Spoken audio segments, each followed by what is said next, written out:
Hello, and thank you for clicking on this link. First, I want to say a huge thank you to all the people that subscribed from the previous video.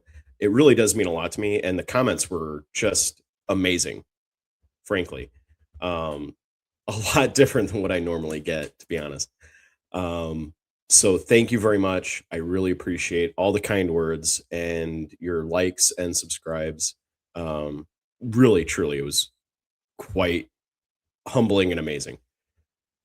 So, as I posted in the comments there, I was trying to link, I obviously have ideas and based on what I said in the previous video that there are a lot of issues that are plaguing this country that prevent the fixes um, that to the problem that Bailey Sarian was posting about.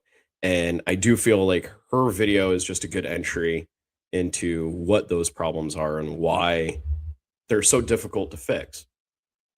And at the end of the previous video, I made mention that nothing, literally nothing, in the long list of problems that we have, quote, tumors, that we need to fix, can be solved without solving the most important one, which is Citizens United.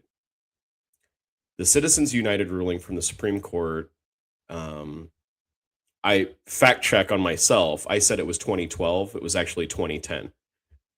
But what that did is it equated corporate personhood and free speech to dollars, meaning a corporation's free speech cannot be impinged. So they're allowed to spend as much money as they frankly want to on political speech through, super PACs, other forms of dark money so that they can hide actually where it's coming from. Now, why is this one issue the one that needs to be fixed in order to solve all the others? Because all the others are related to corporations, either banks or corporations. In a list off the top of my head, you have the move to a fiat currency by the Federal Reserve in the 1970s. From there, you have the decline of local banks. Following that, you have the establishment of credit reporting, which massively limited the amount of mortgage loans, car loans, and normal people's access to capital. Following that, you have the repeal of Glass-Steagall, the S&L crisis. Um, those all those events or decisions then follow on with solutions that create problems.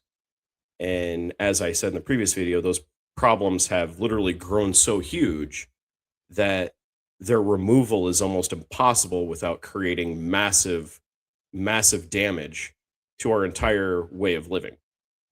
So what we're left with is just deciding where does the pain fall? And each of those problems, the solution will cause pain. And we as a society have to decide where we want that pain to fall. And it's various groups and various people. It could be the elderly, it could be the young, it could be us, it could be other countries. But there is pain involved. So now let's wrangle it back to why is Citizens United so important? Because as long as politicians can be bought, the other issues cannot be solved. So it is the linchpin that must be fixed before anything else can be done. Now, we may possibly get enough politicians in place to handle one of those problems or maybe two, but it's almost nigh impossible without overturning. And when I say overturning, that's not actually what we would do, but circumventing the Supreme Court ruling on Citizens United. Because in order to spool everything else back, there will be no antitrust action without repeal of Citizens United. There will be no establishment or putting the US dollar back to some sort of commoditized standard or backer without the repeal of Citizens United. audit of the Fed or reining in the Federal Reserve or reining in big banks. Again, none of that will happen without, you guessed it, rolling back Citizens United. So let's just focus on Citizens United. How does that get fixed? So this was a Supreme Court decision, all right? Supreme Court decisions are essentially the Supreme Court, which is the third branch of government, deciding that a law or an action by the other two branches do not comport or are not in line with the Constitution. And in a lot of cases, because we are now on our 250th year and there have been many Supreme Court decisions and there's been many interpretations of the Constitution, a lot of this also stems from precedent.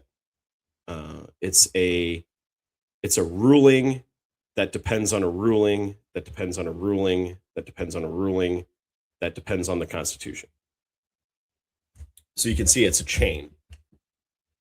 And when people say that the court ignored precedent in things like Roe v. Wade or the recent, essentially repeal of Roe v. Wade, then that is what they're talking about. The court ignored previous decisions in order to strike out on their own and create something new, or in layman's parlance, an activist court. So how do we fix Citizens United if that was a Supreme Court decision? Well, as most things, the solution lies with Congress. The Congress must pass a law based on the ruling in Citizens United to establish pre-Citizens United ruling standards through law. And then it will have to be, it'll have to pass the judicial test, and there will be other measures and court tests that will be performed on it. But essentially, that is what must happen. Nothing else happens without that. So again, thank you for watching this video, and please hit like and subscribe. And again, I really do want feedback and what you guys want to hear or what you would like explained. Please leave a comment if you have any suggestions, and thank you. And probably the next video, private equity is a big one. I think private equity in the capital markets is a pretty huge problem that we have, and it is something that can be it's a thorny issue. All right, stay safe. I know there's a blizzard out east, and talk to you soon.